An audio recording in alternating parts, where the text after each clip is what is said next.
Rozmowa Jezusa z Piłatem nie zakończyła się niestety tylko i wyłącznie na słowach. Nie zakończyła się na próbie ustalenia, kim jest Jezus, ale zakończyła się czymś niezwykle tragicznym i brutalnym. Pana Jezusa zaprowadzono na dziedziniec, gdzie go przywiązano do słupa i gdzie, jak mówi Biblia, okrutnie go ubiczowano i udręczono.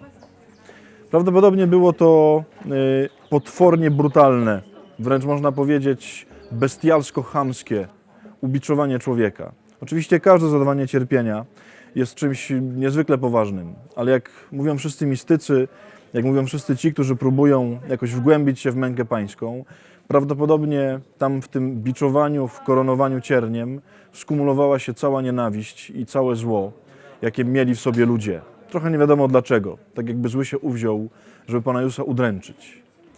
Zazwyczaj w tym biczowaniu widzimy przede wszystkim takie bolesne, cierpiące upokorzenie ciała.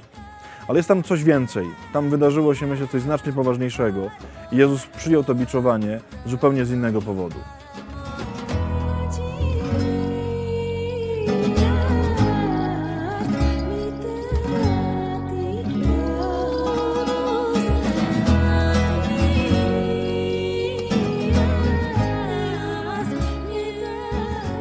Otóż to biczowanie przeprowadziła rzymska kohorta. I mogłoby się wydawać, że to Rzymianie przede wszystkim udręczyli Pana Jezusa w taki sposób. Ale historycy mówią, że w oddziałach rzymskich w tamtym czasie w Jerozolimie samych Rzymian było oczywiście sporo, ale to nie były oddziały tylko i wyłącznie rzymskie. Prawdopodobnie było mnóstwo Syrofenicjan i Samarytan w tych oddziałach rzymskich. Z tego prostego powodu, że oni, nienawidząc Żydów, zaciągali się do armii wroga, żeby z nimi walczyć. Nie było oczywiście w tej kohorcie żadnych Żydów, ale byli ci, którzy Żydów nienawidzili.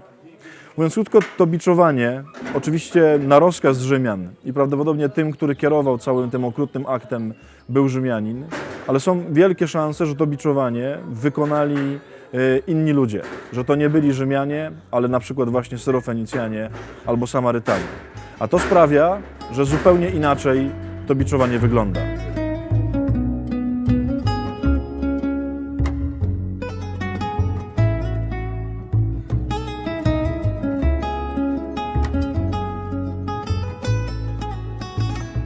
Jeżeli tak rzeczywiście było, jeżeli to biczowanie mogli przeprowadzać nie tylko Rzymianie, ale również Syrofenicjanie i Samarytanie, to mogłoby oznaczać, że tam się pokazał, objawił w nich po prostu zwykły rasizm. Bardzo możliwe, że zorientowali się, że dostali w swoje ręce Żyda i postanowili się wyżyć. To właśnie stąd potem wzięło się to całe cierniem koronowanie, to dlatego Chrystusa ubrano w czerwony płaszcz, to dlatego go wyśmiewano jako króla. Bo nagle przeciwnicy tego narodu zobaczyli, że mają w swoich rękach jakiegoś Galilejczyka, który się mieni królem, a to jest doskonała okazja, żeby takiego Żyda wyśmiać. To ubiczowanie to nie tylko jakaś rzymska kaźnia. To też bardzo możliwe, że po prostu zwykły rasizm, gdzie jeden człowiek nienawidząc drugiego, dlatego że jest innego narodu, może innego koloru skóry, z jakiejś innej denominacji, po prostu się na nim wyżywa. Bardzo możliwe, że właśnie tam się to wydarzyło. I Pan Jezus, myślę, właśnie taką zniewagę również chciał przyjąć. On przyjął to biczowanie po to, żeby przyjąć na siebie wszelkie nienawiści i wszelkie zniewagi, które ludzie sobie wyrządzają, dlatego że się różnią. On jako totalnie różny, totalnie inny wziął na siebie wszystkie takie zniewagi.